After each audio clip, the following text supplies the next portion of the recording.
Cardboard floors and cardboard walls, cardboard ceiling too. No running water, no lights. Dad, you were just trying to turn protect on. me. We can't make excuses for the dark stains on our hearts, son. I don't even know how I got to this place.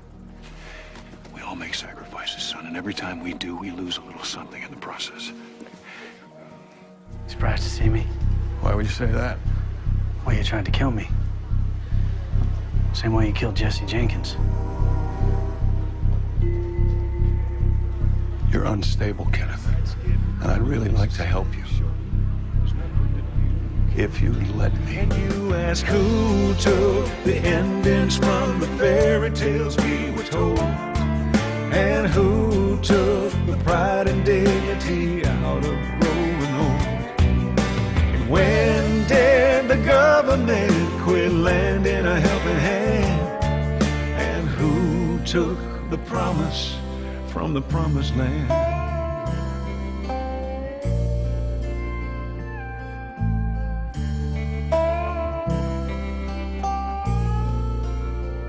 I'm John Schneider, and I am really in my heart, I'm a filmmaker, but a lot of people would call me an actor.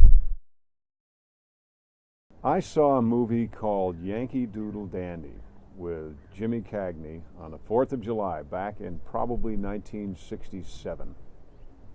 My folks were visiting some friends in Katona, New York, and I was in the other room watching this movie, and here was this guy singing and dancing and acting and having a wonderful time. And I'd have to say that that was the moment that I thought, that's what I want to do. I want to have as much fun as that guy. And shortly after that, I auditioned for my first play or musical, and really haven't done anything else. Yeah, so that was it. 7 years old, started at 8, so I wasted about 6 months.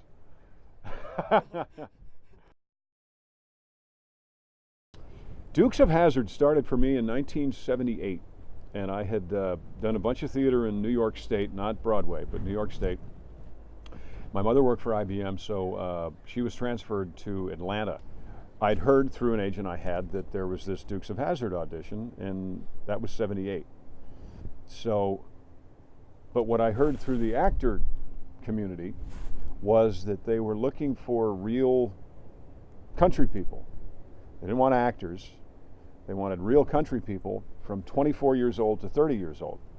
Now, at that time, I was 18, and I'm from Mount Kisco, New York. I decided to borrow a friend's pickup truck and get feeling country. And I put on an accent that I'd learned just because I was there. And went in, told him I was 24 years old from Snailville, Georgia, and that I worked on a farm, but I'd been to the Georgia School of High Performance Driving, which doesn't exist. And they bought it. They bought all of that. Really bullshit. You know. Jill Dodson? Your little Jilly Ray Dodson? Well, it's just Jill now. Well, I haven't seen you since you run off to college. It's been a while. Hey, Luke, ain't it wonderful what hormones can do? Back in New York, my uncle had cerebral palsy. Music was everything to him. Listened to records. Didn't play anything, but he listened to records and he wrote songs. My dad played the guitar in a square dance band in New York. Square dance band in New York. And I would occasionally go and listen to him play. One of the things that he did once a year, and I think I went with him one time, and this, I'm telling you this because a lifelong impression can be made in an instant. When I went to Atlanta, one of the theater groups that I worked with, every Christmas and New Year's would take a little group of people who would volunteer to do it. We would go sing Christmas carols or be the characters from The Wizard of Oz or something at 2 local children's hospitals in Atlanta, Henrietta Eggleston Children's Hospital and Scottish Rite Children's Hospital. So all of that happened before Dukes of Hazzard happened.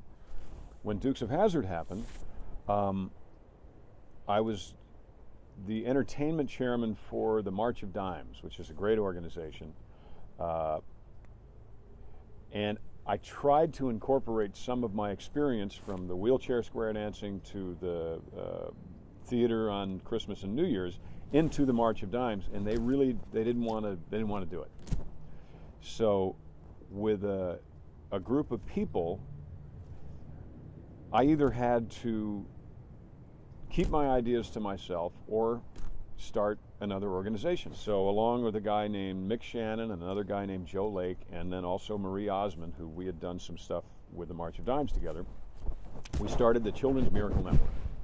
And it raises money for children's hospitals, which treats children regardless of what they have.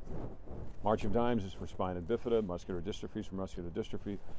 Other organizations are very illness specific. Not the Children's Miracle Network. We raise money for sick children, period. 100% of the money raised stays in the area where it's raised. It all goes to the hospital. It all goes to the kids. All of it, every penny. So in 1982, we started that. We're still going. It's 2012 by the time anybody sees this. And we have raised a little bit over $5 billion for children's hospitals.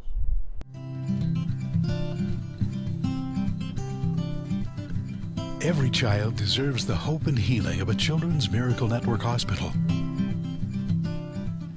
170 hospitals helping 17 million kids each year. Children's Miracle Network hospitals.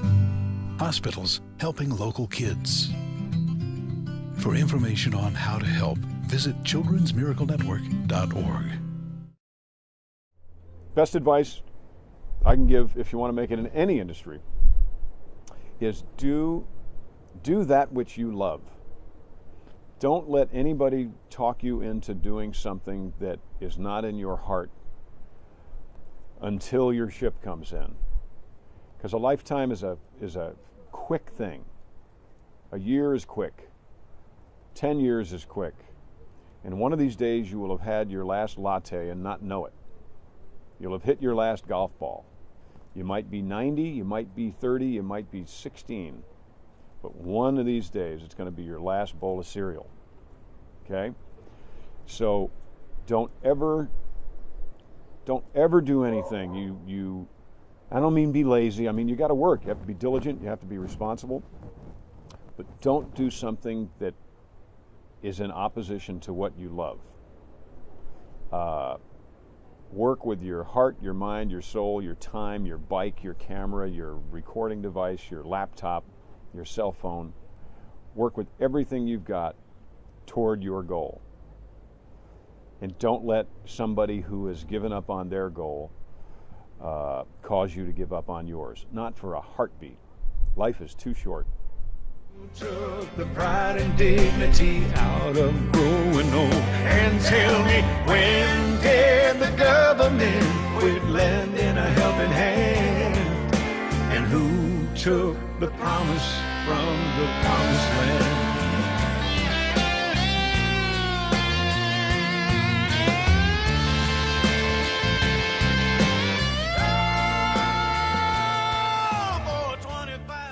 I'm honored to be part of Nick's final documentary in school. I've known Nick now for, a year and a half, well, maybe 2 years by the time it's all cut together, because I'm kind of wordy. But I truly am. When I first met Nick, I realized he was somebody who was doing what he loves to do. He's pursuing his dream, he's pursuing his goals, and you can't, like a good hunting dog, you can't get him off the scent. And you can't get him off point. And I think those are admirable traits. So John Schneider here saying, please give Nick a good grade on this. He's a great guy. And he's going to go far. I promise you. See ya.